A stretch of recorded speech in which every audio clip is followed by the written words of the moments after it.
আল্লাহ কোরআন কারিমে বলেছেন, ইন্নাস সালাতা তানহা আনিল ফাহশাই ওয়াল মুনকার। একমাত্র নামাজই পারে মানুষকে যাবতীয় খারাপি থেকে বাঁচায় দিতে।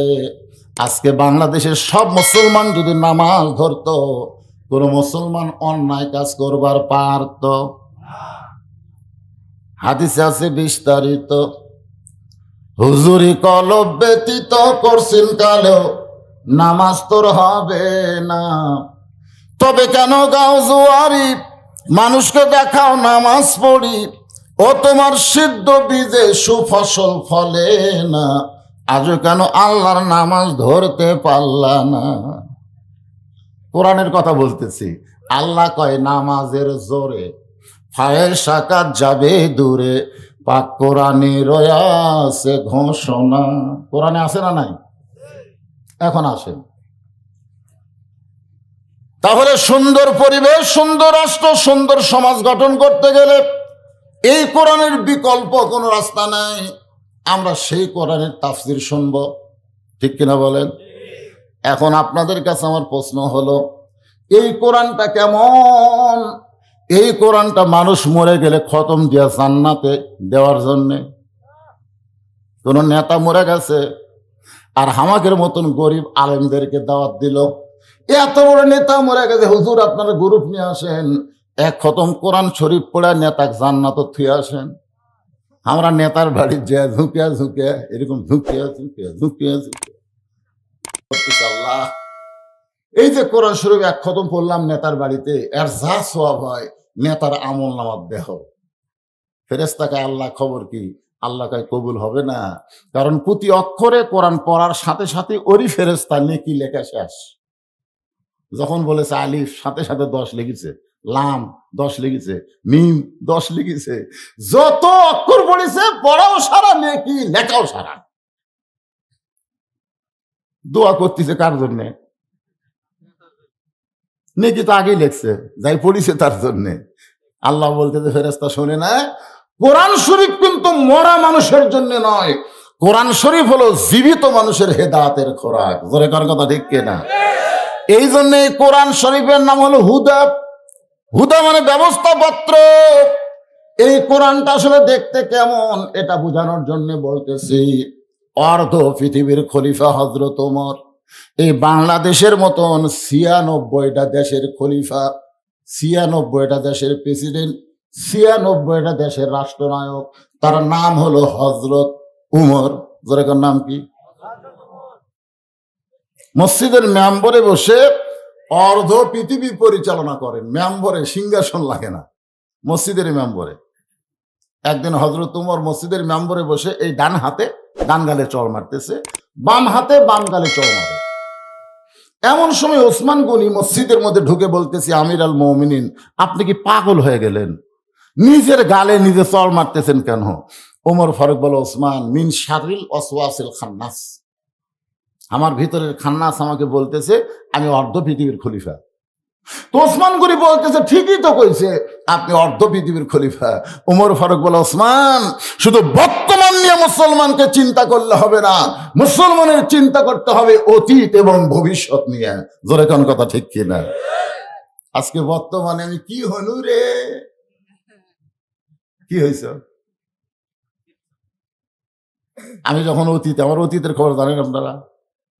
আমি রাস্তায় দাঁড়িয়ে থাকতাম, কোনো টুপিওয়ালা জুব্বালা মানুষ দেখলি দৌড়ে গিয়ে বলতাম, ভাই আমি ওয়াজ করবার পারি, ভাই আমার দাওয়াত দেন। তারা বলতো, এই চিনি না জানি না কিসের ওয়াজ।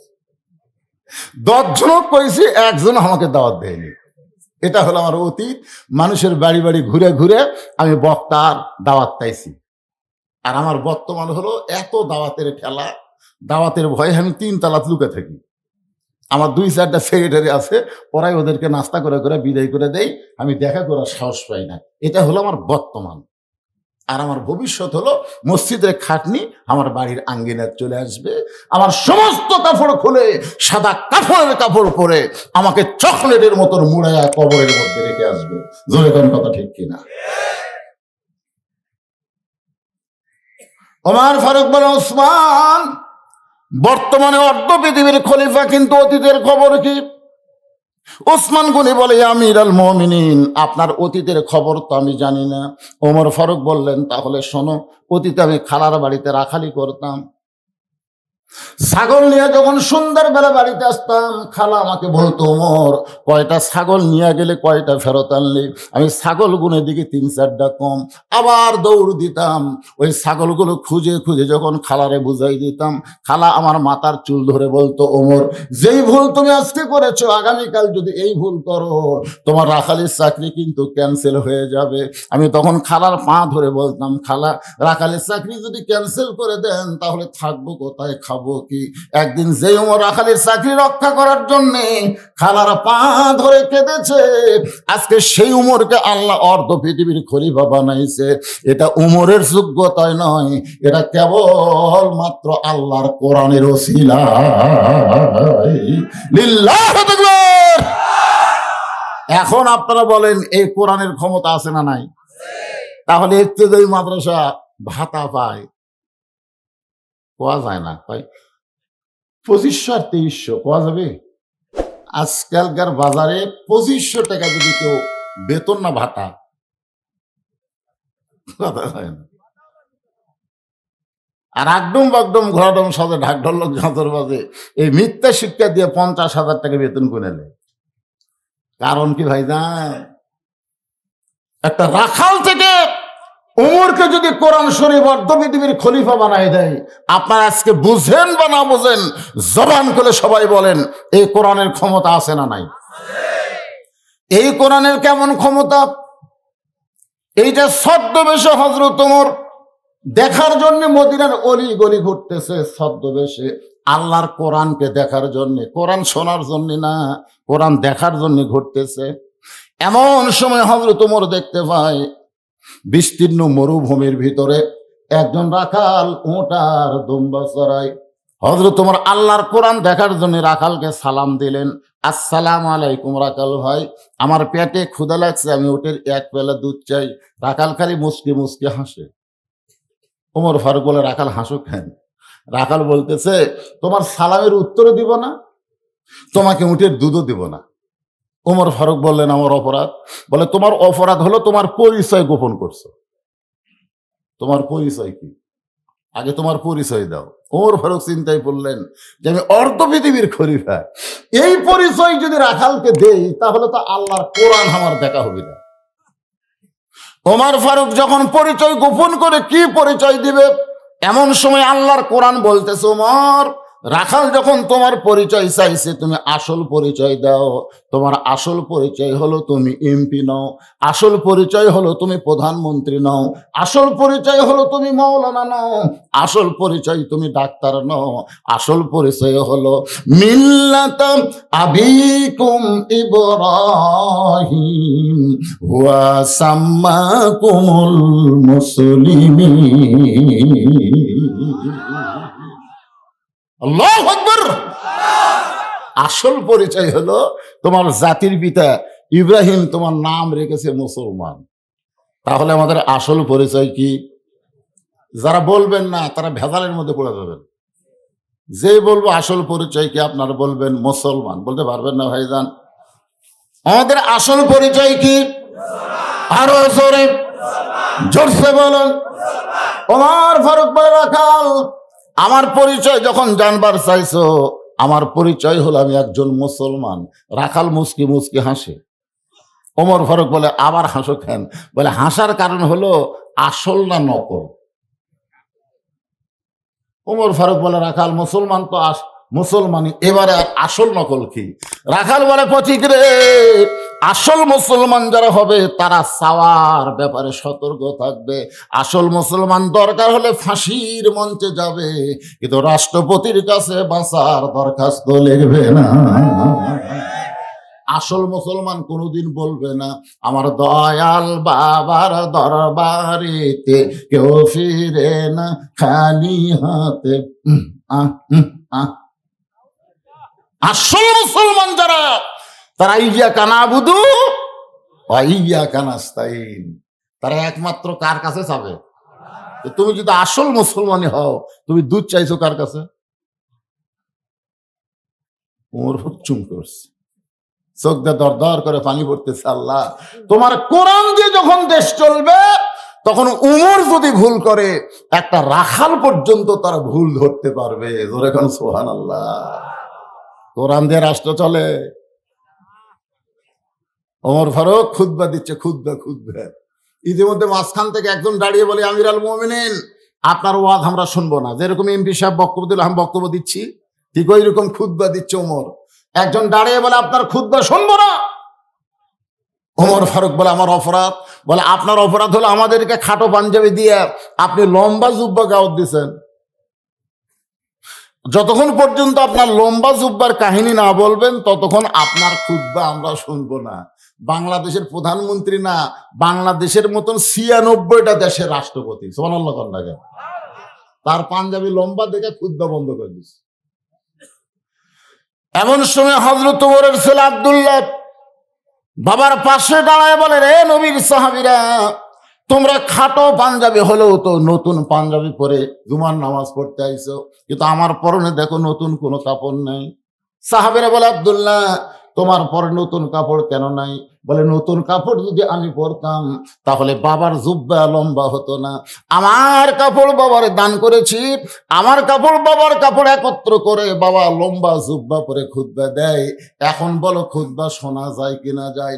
সমস্ত মুসল্লি চিল্লায় বলে, আল্লাহর কোরআন দিয়া যখন রাষ্ট্র চলবে, তখন মানুষ এমন ভালো নেতা দেখতে পাবে।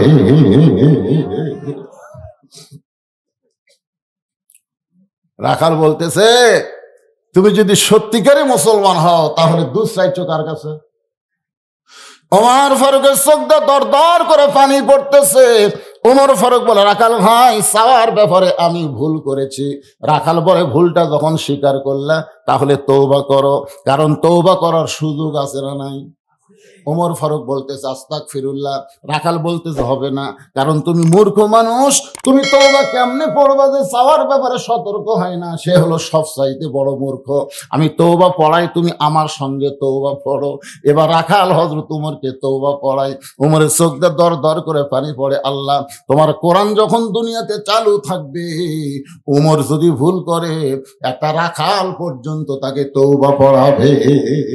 যারা মাগরিব এশার নামাজ পড়েন নাই, ওয়াজ শুনতেছেন, তারা একটু আমার সঙ্গে পড়েন, আস্তাগফিরুল্লাহ পড়েন, আস্তাগফিরুল্লাহ সবাই পড়েন। যারা নামাজ পড়ছেন তারাও পড়েন। রাসূল দিনে রাতে ৭০ বার তওবা করে। আমাদের তওবা করতে কোনো অসুবিধা আছে? তাহলে সবাই পড়েন, আস্তাগফিরুল্লাহ রব্বি মিন কুল্লি জামবিন ওয়া তুবু ইলাইহি লা হাওলা ওয়ালা কুওয়াতা ইল্লা বিল্লাহিল আলিয়্যিল আযীম। ওমর ফারুক তওবা করার পরে বলতেছে, ও রাখাল ভাই, আল্লাহর হস্তে ওটের এক পেয়ালা দুধ দাও, যেই দুধটা পান করে ক্ষুধা তৃষ্ণা নিবারণ করব। রাখাল মুচকি মুচকি হাসে। ওমর ফারুক বলে, আবার হাসো কেন? বলে, হাসার কারণ হলো, তওবা করার পরে তুমি আবার মুনাফিকি করলে। যেই কইছে মুনাফিক, ওমর ফারুকের চেহারা রক্তের মতো লাল হয়ে গেছে। এই রাখাল, এই আবল তাবল বলিস কেন? আমার মধ্যে মুনাফিকের কি দেখলে? রাখাল কয়, পথিক, এত রাগ করিস কেন? লিমা তাকুলু মা লা তাফালুন, তোর কথার সাথে আমলের মিল নাই, কথার সাথে কাজের মিল নাই। তুমি সত্যি করে বলো তো, আমি কি উটের মালিক? ওমরকে রাখাল বলতেছে, তুমি সত্যি করে বলো তো, আমি উটের মালিক? আমি যদি উটের মালিক হতাম, তুমি আমাকে রাখাল বললা কেন? আর যখনই তুমি আমাকে রাখাল বলছো, তখন তোমার মন বলতেছে আমি উটের মালিক না। আর মালিক বাদ দেখেও রাখালের কাছে চাইলে আল্লাহর হস্তে রাখাল দিবার পারবে না, যার প্রমাণ আমি নিজে। পাবনা বাইকোলা ওয়াজ করে কেবল টেস্ট থেকে নামছি। ইতিমধ্যে এক লোক দৌড়ে এসে হাতে ১০০ টাকা দিয়ে কয়, হুজুর দোয়া করেন। আমি চকচকা টাকা দেখে আগে টাকা পকেটে তুলে বললাম, বাবা কিসের দোয়া? হুজুর, আমার বইয়ের পেটে একটা বাচ্চা এসে, আল্লাহ যেন পুত্র দেয়। তখন আমি পকেট থেকে ২০০ বের করে দিলাম। হুজুর, আমি চাইলাম দোয়া, আপনি দিলেন টাকা, তার মানে? বলে, তুইও যা হামতে, আমার দোয়া দেয়া তোর বইয়ের পেটের বাচ্চা পুত্র সন্তান হবে, তুই কেমনে বুঝলি? কারণ আমি নিজেই ৩টা মেয়ের বাপ। আমার বইয়ের পেটে যখন বাচ্চা ছিল, আমি দোয়া করছি, আল্লাহ প্রথমটা মেয়ে দিলে, পরকারটা একটা ছেলে দাও। তারপরে আল্লাহ একটা মেয়ে দিল। 15 বছর পর আবার ছেলের জন্য একটা চান্স নিলাম রে, তখন আল্লাহ একটা মেয়ে দিল। তার মানে বোঝা গেল আমার দোয়া দিয়া তোর বইয়ের পেটের ছেলে হবে না। তখন কয় হুজুর তাহলে আপনি টাকা আপনি নেন, আমারটা আমাকে দেন।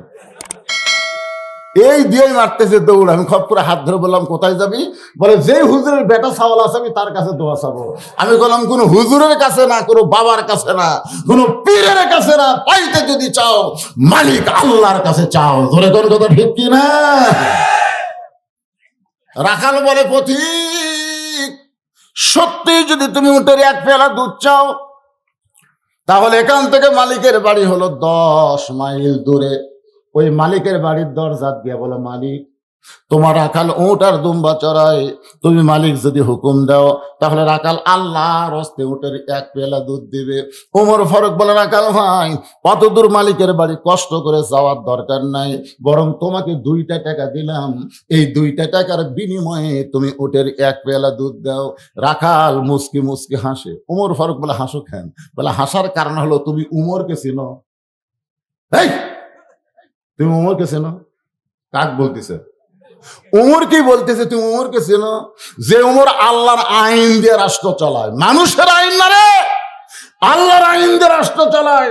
সে উমরের গুপ্ত বাহিনী যদি দূর থেকে দেখবার পায় যে তুমি আমাকে 2 টাকা ঘুষ দিছো আর মালিক বাদ দিয়ে আমি তোমাকে উটের এক পেয়ালা দুধ দিলাম, তাহলে তোমাকেও ধরবে আমাকেও ধরবে।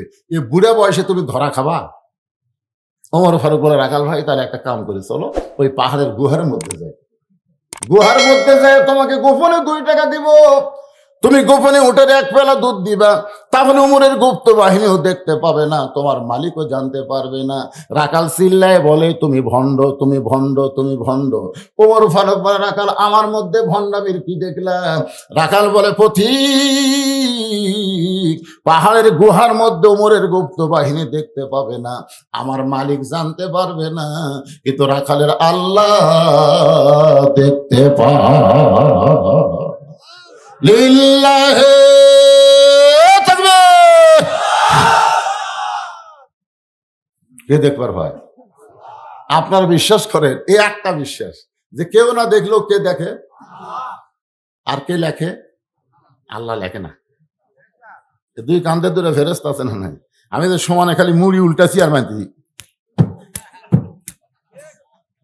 আপনারা বলেন তো, এর ভিতরে যদি এই বিশ্বাস থাকতো কেউ না দেখলেও কে দেখতেছে আর কেউ না লিখলেও কে লিখতেছে, তুমি যে একলাই 50টা সিল মেললে তোমার কান্দের ফেরেশতা আল্লাহ বলতেছে, আল্লাহ ই কয় বাপের জন্ম?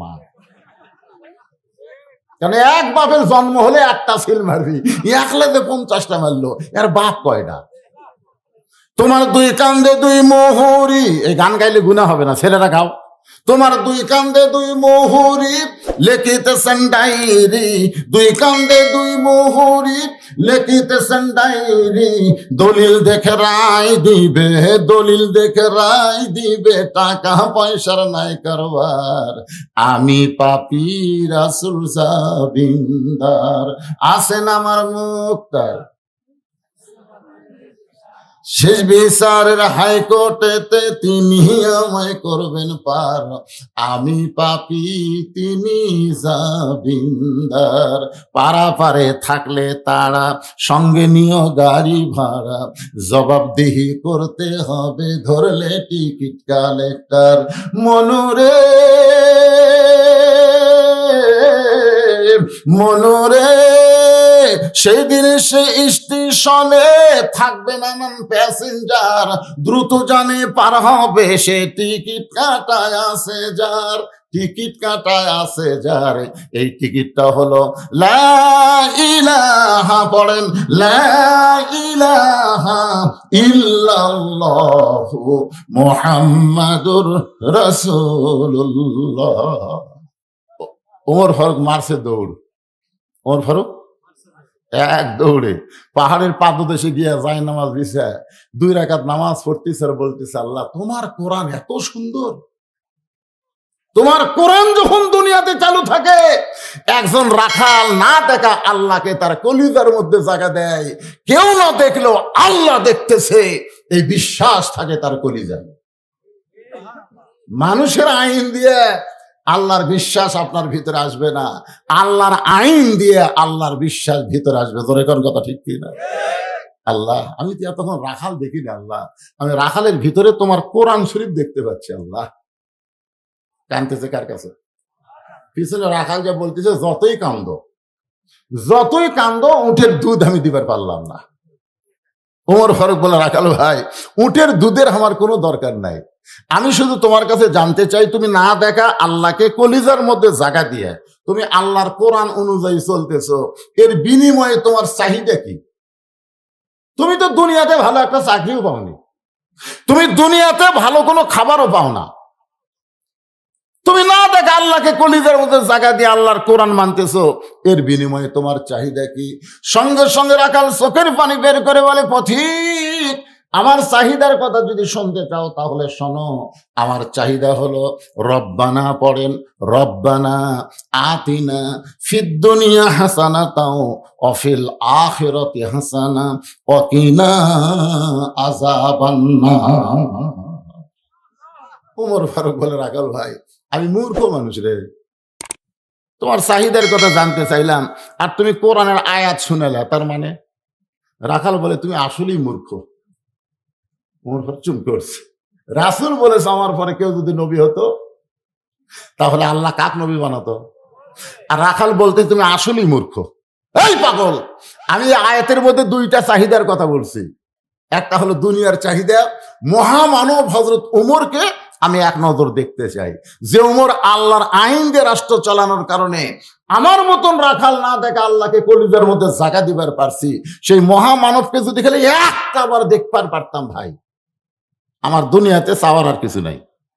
আর আমার 2 নম্বর চাহিদা হলো, আমি যখন মরে যাব অধম রাখালকে আল্লাহ যেন জান্নাত দেয়।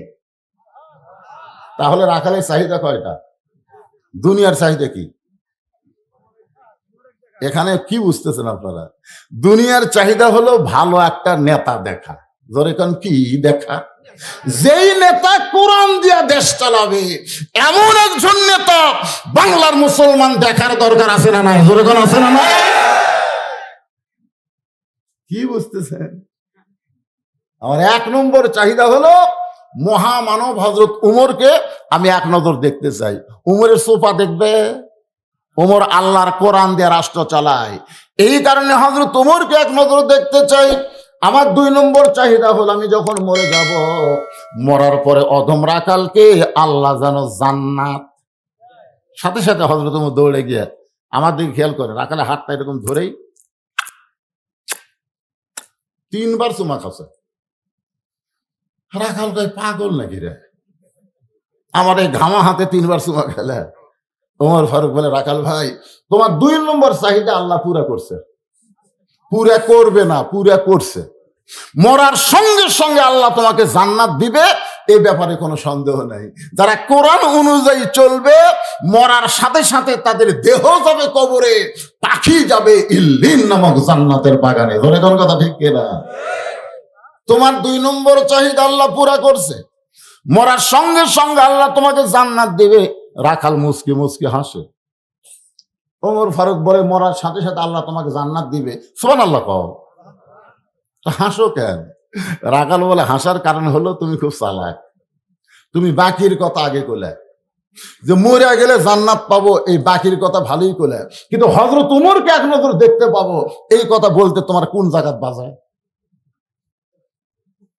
ওমর ফারুক চিন্তায় পড়ে গেছে, আমি যে ওমর, যে আমার তওবা পড়াছে, মুনাফিক কছে, ভণ্ড কছে, এখন যদি বলে আমি ওমর, বলাও সারা, রাখাল হাত ফেল করে মরাও সারা। জোরে কোন কথা ঠিক কিনা? যদি বলে, ভাই তুই যে উমর দেখবার চাই, সে উমর আমি রে, তখন হাত ফেল, স্টপ করে মরা।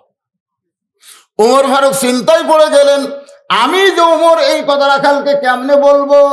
এমন সময় আল্লাহর কোরআন সামনে এসে বলতেছে, উদউ ইলা সাবিলি রাব্বিকা বিল হিকমাহ। ওমর, ডাইরেক্ট যদি বলবার না পারিস তাহলে হিকমত অবলম্বন করো।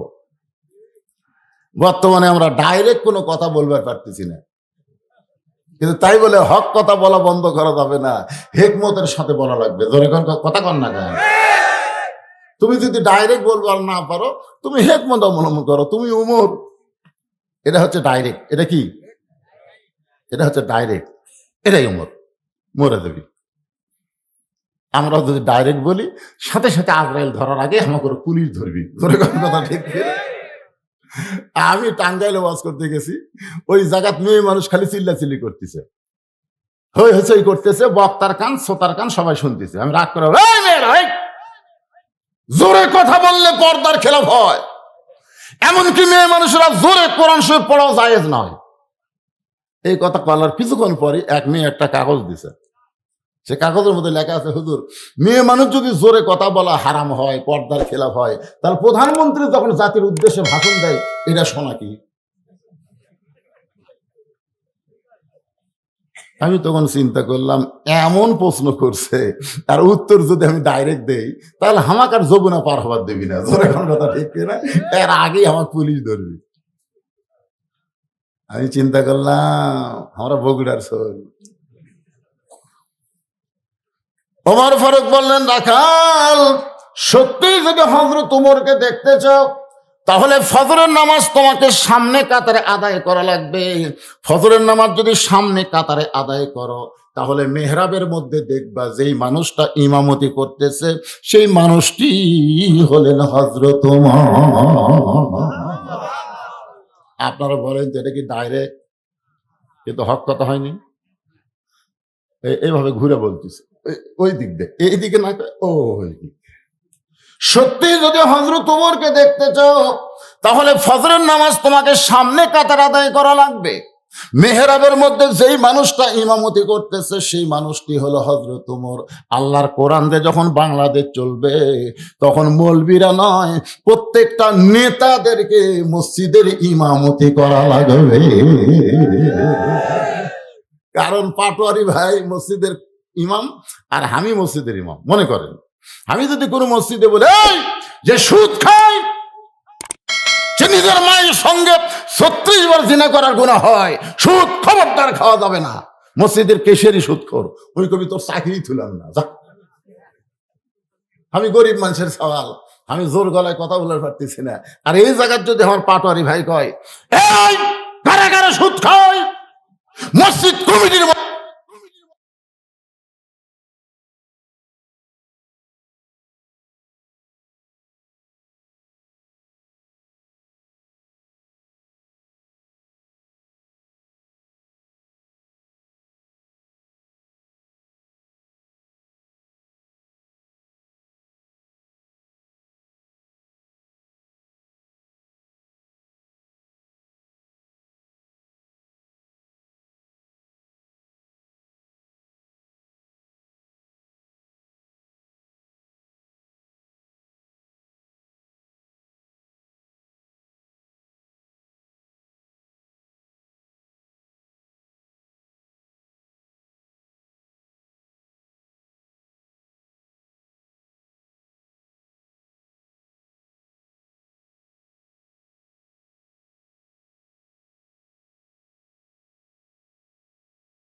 ওয়াক্ত তাড়াতাড়ি 2 ওয়াক্ত লম্বা কেন? আপনারা কি বলতে পারেন 5 ওয়াক্ত নামাজ জোরে কোন কয় ওয়াক্ত নামাজ? তার মধ্যে 3 ওয়াক্ত তাড়াতাড়ি, একটা হলো আসর, একটা মাগরিব, একটা এশা। এই 3 ওয়াক্ত কিন্তু এক ওয়াক্ত শেষ হতে আর ওয়াক্ত ধরে কোন কথা ঠিক কি না? মনে হয় নামাজের বেল শুরু হয়ে গেছে। কিন্তু 2 ওয়াক্ত লম্বা কেন? এশা থেকে ফজর, ফজর থেকে জোহর লম্বা কেন? রাখাল বলে আমি তো জানি না। ওমর ফারুক বলে রাখাল রে, ফজর থেকে জোহর আল্লাহ লম্বা সময় দেওয়ার কারণ হলো মানুষ চাকরি বাকরি করবে, খেতে খামারে কাজ কাম করবে, ব্যবসা বাণিজ্য করবে, এইগুলা করতে করতে দেহের যে ক্ষয় হবে, এশা থেকে ফজর লম্বা সময় দেওয়া হলো। ওই সময়ের মধ্যে ঘুম পারলে ওই ক্ষয়টা আল্লাহ ঘুমের মধ্যে পূরণ করে দিবে।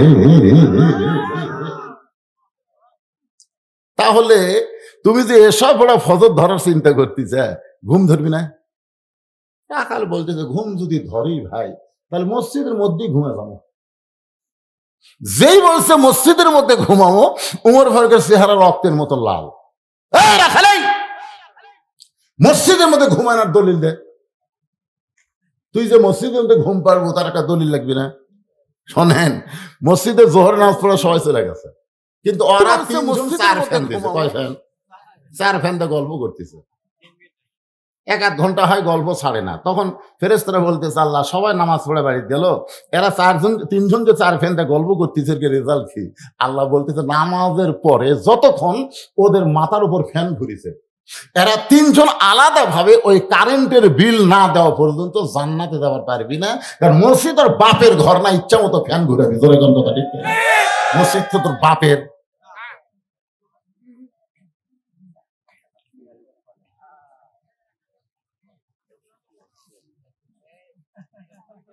কি বাজান মন খারাপ করতেছেন? আড্ডা গুলি মারার জন্য মসজিদ না, নামাজ হয়ে গেছে গল্প ধরিছে রে। ফাইজা কুদিয়াতিস সালাত ফান্তাশিরু ফিল আরদ।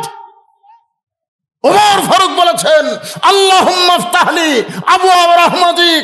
এই দোয়াটা পড়ে মসজিদের মধ্যে ঢোকার পরে আমার কলিজা এত শান্তি পায়, মানে সবসময় মসজিদে থাকি। কিন্তু আল্লাহ বলেছেন ফাইজা কুদিয়াতিস সালাত ফান্তাশিরু ফিল আরদ, নামাজ হয়ে গেলে আর মসজিদে থাকা যাবে না, জমিনের মধ্যে ছড়ায় পড়া লাগবে। হুকুম কার? আরো জোরে কোন হুকুম কার? ওমর ফারুক বললেন রাখাল বরং ফজরের আজানের গুরুত্ব দিও।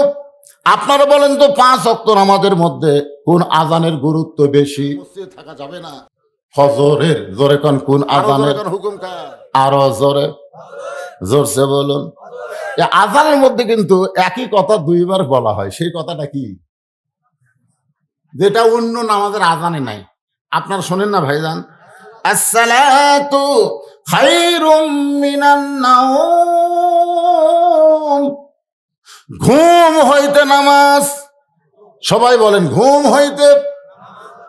আর এই আজান শোনার পরে অনেক 3.5 হাত 2.5 হাত হয়।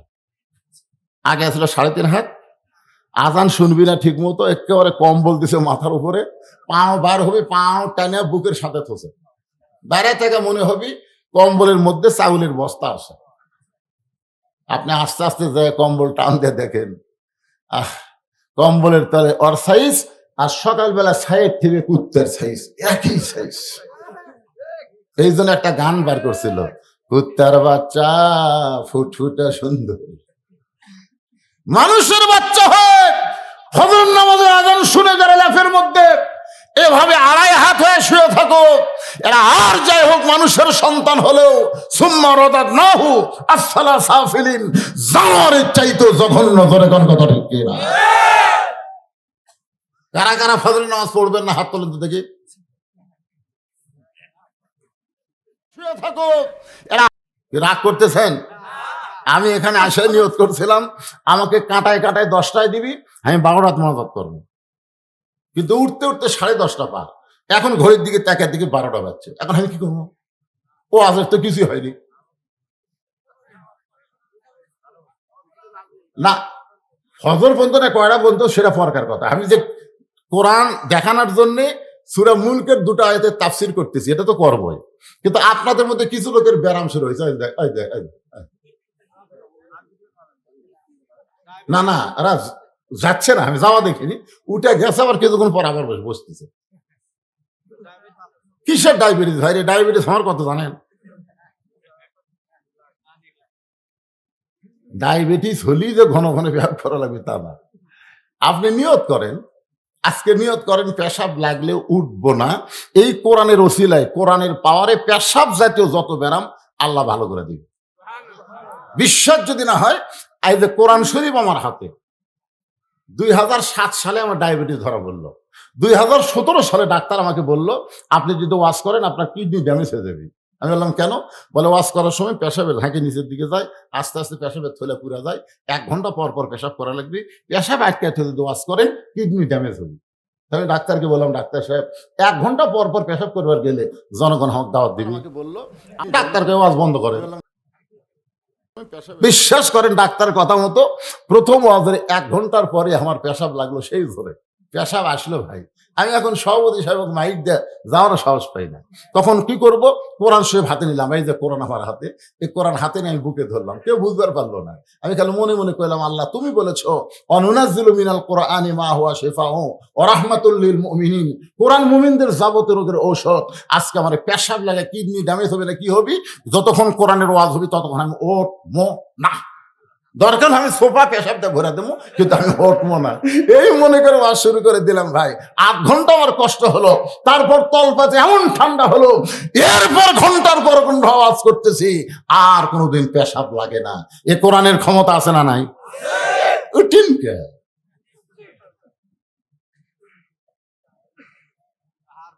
কি কথাগুলো মনোযোগ দিয়ে শোনার দরকার আছে। এতদিন রাখাল নামাজ পড়েছে বারান্দায়, কিন্তু আজকে নামাজ পড়বে সামনে কাতারে, হযরত উমরকে এক নজর দেখার আশায়। এতদিন রাখাল নামাজ পড়েছে কোন জায়গায়? সবাই বলেন কোন জায়গায়? কিন্তু আজকে নামাজ পড়বে কোন জায়গায়? মসজিদের সামনে কাতারে। এখন মসজিদের মধ্যে ঢুকতে গেলে ডান পায়ে ঢোকা লাগে। আপনারা ঢোকেন প্রতিদিন না সপ্তাহে একদিন? ঢোকেন। এতদিন রাখা কোন পায়ে? সবাই কিন্তু আজকে শুধু ডান পায়ে ঢুকলে হবে না, জবান খুলে একটা দোয়াও পড়া লাগে। দোয়াটাকে আপনারা পারেন? আল্লাহুম্মা আফতাহ লি পড়েন, আল্লাহুম্মা আফতাহ লি আবওয়াব রাহমাতিক। রাখাল দোয়াটা পড়ে মসজিদের ভিতরে সামনে কাতারে যখন যাবার চায়, প্রত্যেকটা সাহাবী নড়ে সরে রাখালকে যাওয়ার রাস্তা করে দেয়। রাখাল বলে, আল্লাহ বাইরে থাকা ভাবলাম কি, আর ভিতরে ঢুকে দেখি কি। বাইরে থাকে এতদিন মনে করেছিলাম দামি দামি, আজকে ভিতরে ঢুকে দেখতেছি আমিও যারাও তাই রে। আসলে ভিতরে না ঢুকলে বোঝা যাবে না। আমি দেখছি ভিতরে ঢোকা। আসলে নামাজের সময় হয়ে গেছে, আমি মসজিদের মধ্যে ঢুকবো, দেখি 3 জন খালি ঘড়ির দিকে তাকা আছে। 3 জন, জোরে কোন কয়জন? 3 জন ঘড়ির দিকে তাকা আছে। নামাজের সময় হচ্ছে কিন্তু হুজুর নাই। ওরা 3 জন খালি দেখতে দেখি রে, একটা হুজুর এলো না রে, নামাজ পড়াবি কে? তা আমি ঢুকবার সে দেখলাম, দেখি আমার ঢুকলো না। পিছন দিকে ব্যাক গেট দিয়ে না, বিএমপি বলতে তুই যা, আমি খুব বেশিবার লাকামত পারি ভাই, সামনে চাই না। তাহলে এখন সামনে কে যাবি? আওয়ামী লীগ বলতে তুই যা। আমি তুই জামাত, আমি আওয়ামী লীগ, ওই বিএমপি। ওটা হলো বাহিরের কথা। ভিতরের কথা হলো আমরা 3 ভাই একসঙ্গে জামাত করতে চাই। বাংলাদেশের একটাই জায়গা, সে হলো মসজিদ, যে জায়গার মধ্যে 14 দল 20 দল থাকে না। সব মুসলমান দল ভেঙে এক কাতার হয়ে যায়। জোরে কোন কথা ঠিক? আজ পর্যন্ত কোনোদিন দেখছেন যে আওয়ামী লীগ সামনে কাতারে? আমরা দল করে সামনে যাবো, কোনোদিনও কয় না। কারণ ওর মধ্যে গেলে ধনীর কাছে গরিব, গরিবের কাছে ধনী। এসপি খাড়া হয়ে দেখে একজন মুসল্লি ছাড়া কাতার পুরা হচ্ছে না। এসপি তাকে দেখে দরজার চৌকিদার খাড়া হয়ে আছে। এসপি বলতে চাই, চৌকিদার বলে না স্যার আপনি এসপি, আমি চৌকিদার। এসপি কয় করে বেড়ার কথা তুই কোষ করে, ভিতরের কথা হলো তুইও যা হামো তাই আয়। চৌকিদার যখন সাহস করা যায় না, এসপি কাতার ছাড়িয়ে আসে চৌকিদারের হাত ধরে, এ তো ডাকি তুই যাস না কেন? আয়। ভিতরে ঢুকে বলতেছে তোর পাও আমার পায়ের সাথে লেগে দে। চৌকিদার বলে স্যার আপনার গোড়া তেলতেলা, আমারটা ফাটা। আরে পাগলা, ফাটা তেলতেলা? গোড়ার সঙ্গে গোড়ালি মিল না হলে জামাত হবে না। আজকে যারা সিয়ারে নামাজ পড়তেছেন, ওরা গোটা জামাত নষ্ট করতেছে। জোরে কোন কথা ঠিক কিনা? কারণ কাতার সোজা করতে হবে। রাসূল ততক্ষণ পর্যন্ত কেবলামুখী হয়নি, ততক্ষণ পর্যন্ত কেবলামুখী হয়নি যতক্ষণ পর্যন্ত কাতার সোজা না হয়েছে। আল্লাহ রাসূল বলেছে, শোনেন কথাটা শোনেন, আল্লাহ রাসূল বলেছেন আগালি মিল করলে হবে না, গোড়ালি মিল করা লাগবে। কারণ কারো পাও আধাত, কারো পাও 10 আঙ্গুল, এরকম নাই। সেজন্য কি মিল করা লাগবে? গোড়ালি, পায়ের গোড়ালি মিল করা লাগবে। এখন যাই সিয়ারত বলছে আর পাও কুটি গেছে, দেখা থাকে হলে ওই লোকটা কেন কাতারের ভিতরে? লা ইউকাল্লিফুল্লাহু নাফসান ইল্লা উসাহা। সরকারি চাকরি করতে গেলে যৌবন বয়স সরকারকে দাও, বুড়া বয়সে সরকার তোমাকে পেনশন দিবে। জোরে কোন কথা ঠিক কিনা? যৌবন বয়সে তুমি নামাজ আদায় করেছো, বুড়া বয়সে যদি জামাতে নামাজ নাও পড়ো, তুমি যেখানেই নামাজ পড়ো, যৌবনের পেনশনের সওয়াব আল্লাহ তোমাকে দিয়ে দিবে। তুমি খামাখা মসজিদে আইসা কাতারের গুরুত্ব নষ্ট করো কেন? একটু মনোযোগ দিয়ে শুনবেন। আল্লাহ কোরআনে বলেছেন কুমু লিল্লাহি কানিতিন। নামাজের ভিতরে বাহিরে যেই কয়টা ফরজ আছে তার মধ্যে একটা ফরজ হলো দাঁড়িয়ে নামাজ পড়া। জোরে কোন কথা ঠিক কিনা? কি করা? দাঁড়িয়ে নামাজ পড়া। ভাইজান মনে কষ্ট নিয়েন না, রাখাল যাইতে যাইতে একেবারে সামনে কাতারে, কোন কাতারে? মেহরাব বরাবর সামনে কাতারে রাখাল 2 রাকাত ফজরের সুন্নত পড়িছে। ফজরের পূর্বে 2 রাকাত সুন্নত আছে না নাই? ওই সুন্নত নামাজ পড়ে চুপটি করে বসে আছে। ইতিমধ্যে একজন সাহাবী মসজিদের মধ্যে ঢুকাই দেখে করে আমার জায়গা দখল। ওই সাহাবীর নাম হলো ওসমান গনি। জোরেকার নাম কি? আচ্ছা, মসজিদে কোন সাহাবীর কি নির্দিষ্ট জায়গা আছে? কিন্তু আল্লাহ রাসূল করে দিচ্ছে। এদিকে ইতিহাসের প্রফেসর রাসূল বলেছেন, আমি যখন ইমামতি করব, আমি বরাবর পিছনে যে সাহাবী দাঁড়াবে তার নাম হলো আবু বকর। আবু বকর যখন ইমামতি করবে, আবু বকর বরাবর যে সাহাবী দাঁড়াবে তার নাম হলো ওমর। উমর যখন ইমাম হবে, উমর বরাবর যিনি দাঁড়াবে পিছনে তার নাম হলো ওসমান। ওসমান যখন ইমাম হবে, ওসমান বরাবর পিছনে যিনি দাঁড়াবে তার নাম হলো আলী। আলী যখন ইমামতি করবে, আলী বরাবর পিছনে। রাসূল আর কথা বলে না। সাহাবীর বললেন, হুজুর হযরত আলী যখন ইমামতি করবে, আলী বরাবর পিছনে কে দাঁড়াবে? রাসূল বললেন, মা ইয়ানতিকু আনিল হাওয়া ইন হুয়া ইল্লা ওয়াহয়ুন ইউহা। আমি রাসূল বলতে পারি না যতক্ষণ আল্লাহ না বলায়। এ পর্যন্তই হলো খোলাফায়ে রাশিদিন। এ পর্যন্ত কি? খোলাফায়ে রাশিদিন। তাহলে হযরত ওমর যখন ইমামতি করবে, ওমর বরাবর পিছনে কে দাঁড়াবে? কে রে? গেটত কি হলো? এই গেটত কি হচ্ছে? গেটত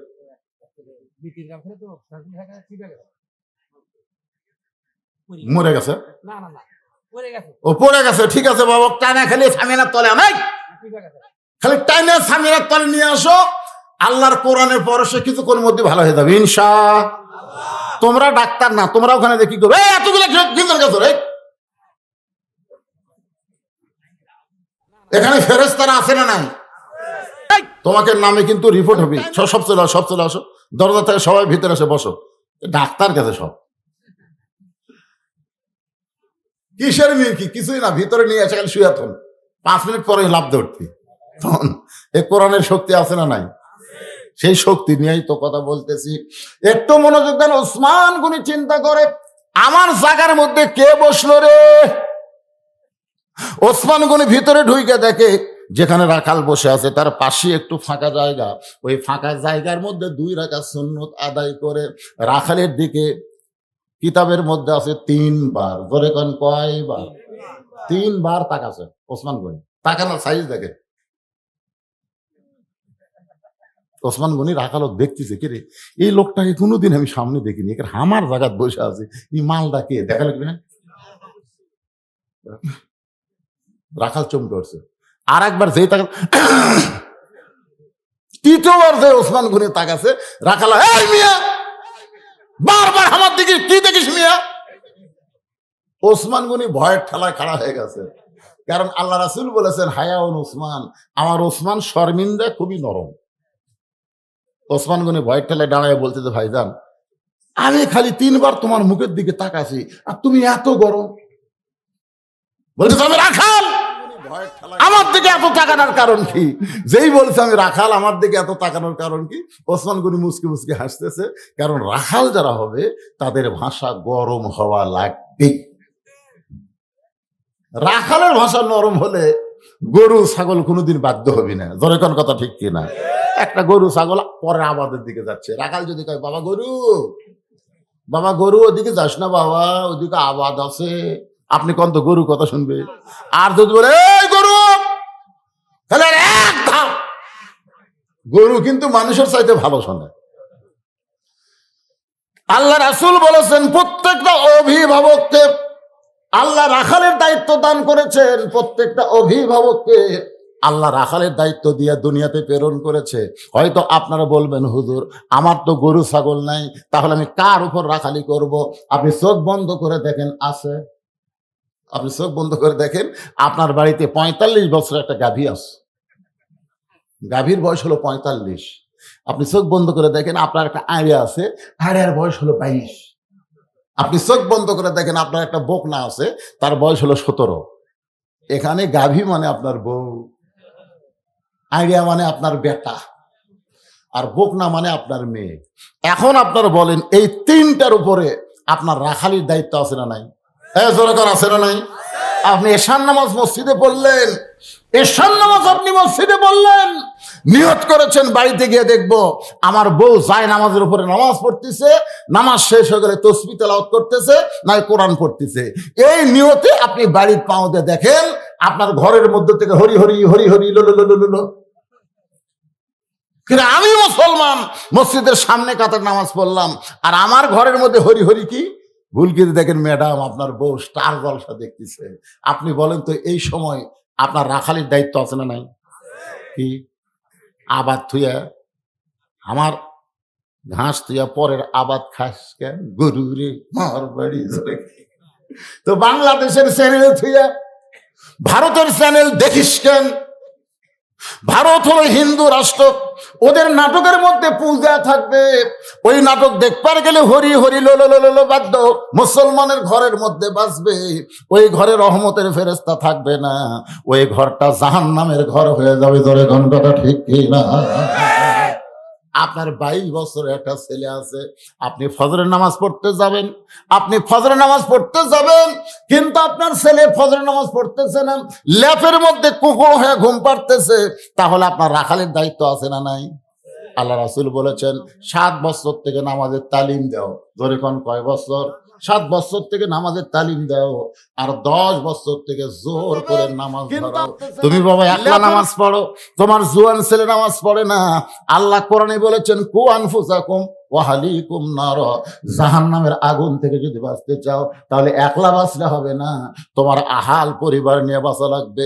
তুমি দেখো তোমার 17 বছরের মেয়েটা হাইহিল পরে কিলকিল করে গোটা পাড়া ঘুরতেছে, বাবা হিসেবে তোমার দেখার দরকার আছে না নাই? রাসূল ঘরের মধ্যে ঢুইকে দেখে 9 বছরের ফাতেমা হাতের মধ্যে একটা চুরি দিয়া মুসকি মুসকি হাসতেছে। আল্লাহ রাসূল আর ঘরের মধ্যে ঢুকলেন না, ওখান থেকে রাসূল বের হয়ে আসলেন। ফাতেমা চমকে গেল, যেই বাবা ঘরের মধ্যে ঢুকে আমাকে মা মা বলে আদর করে, সেই বাবা কেন ঘর থেকে বাইরে যায়? বারান্দায় গিয়ে দেখে নবীর চোখটা দর দর করে পানি পড়তেছে। ফাতেমা বলে বাবা কি দুঃখ আপনার মনে, এমন করে আপনি কেন কাঁদেন? রাসূল বলে ফাতেমা রে, যে দুনিয়াতে সাজবে মা, আল্লাহ তার আখিরাতের সাজ কমায় দিবে।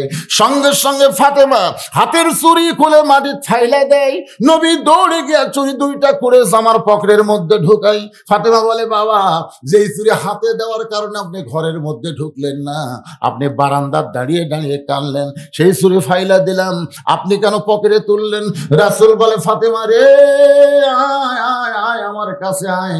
ফাতেমা যেই মাত্র নবীর কাছে, নবী কপালে চুমা দিয়ে বলে ফাতেমা রে, একদিন তোর কানে দুল পরায় দিব, একদিন তোর নাকে ফুল পরায় দিব, একদিন তোর গলাত মালা পরায় দিব। ফাতেমা বলে কবে কবে? আল্লাহর নবী বললেন যেদিন তোমার বিবাহ হবে। ও ফাতেমা শুনে নাও, মেয়েরা কেবলমাত্র এক ব্যক্তির জন্য সাজতে পারবে, সেই ব্যক্তি হলো তার স্বামী। স্বামী ছাড়া অন্য কোনো পুরুষের জন্য মেয়েদের সাজগোজ করা চলবে না।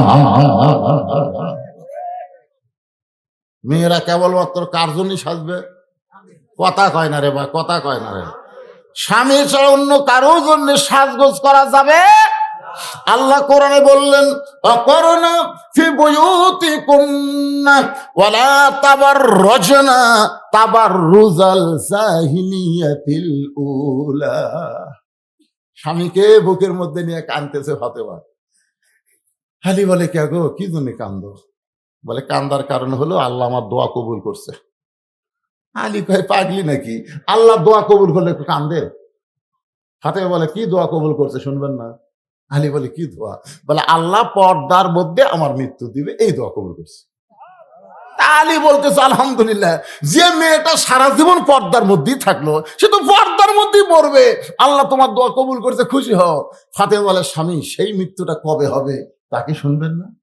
আলী বলতেছে ফাতেমা মরার খবর কেউ জানে না। ফাতেমা বলে আল্লাহ যদি জানায়। ওগো স্বামী, আল্লাহ পাক আমারে জানাইছে আজকে গভীর রাত্রে আমার মৃত্যু হবে। যেই বলেছে গভীর রাত্রে মৃত্যু হবে, গাছের গোড়া কাটলে গাছটা যেমন পড়ে যায়, হযরত আলী তেমনি পড়ে গেলেন ঘরের মাজায়। মা ফাতেমা মুস্কি মুস্কি হাসতেছে। ও মায়েরা যারা আছেন একটু মনোযোগ দিয়ে শোনেন, যিনি গভীর রাত্রে মৃত্যুবরণ করবেন তিনি হাসতেছেন। হেসে হেসে স্বামীর মাথাটা উরাতের উপরে নিয়ে কপালে একটা চুমু দিয়ে বলে স্বামী গো, এমন করে আপনি কাঁদবেন না, কারণ আসলে যাইতে হবে। সবাই বলেন আসলে। এই ছেলেরা, যুবকেরা, এই তোমরাও কাউরে এই বছর পেপার পত্রিকা ফেসবুকে যা দেখলাম, বুড়া কেটে চাইতে জুয়ানেরাই বেশি মরছে। ৭৫ একটা হুন্ডা দিছে,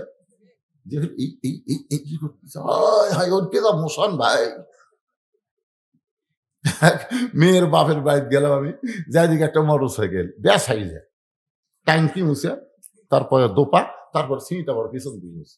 আমি কইলাম কে রে ভাই, এটা কি? হুজুর দোয়া করে জামাই দিছি। তো তুমি জামাইকে এরকম মোটর সাইকেল দিলা কেন? বলে এরকম দেওয়ার পিছনে কারণ হলো আমার জামাই এই নিচে বসে থাকবি আর আমার বেটি ওপরে বসবি, মানে দোপা, দোপা যেটি আছে ওটি আমার জামাই বসবি আর আমার মেয়ে পিছনে বসে আর গাড়ির উপর হাত দিবি। হুন্ডা লিবু তো গাড়ির উপর হাত লিবু না। এখন শ্বশুরের হুন্ডা পায় অর্থা মোশন হচ্ছে, অধিকাংশ যুবক মোটর সাইকেল অ্যাক্সিডেন্টে মারা যাচ্ছে। কথা কোন ঠিক, কথা কোন না?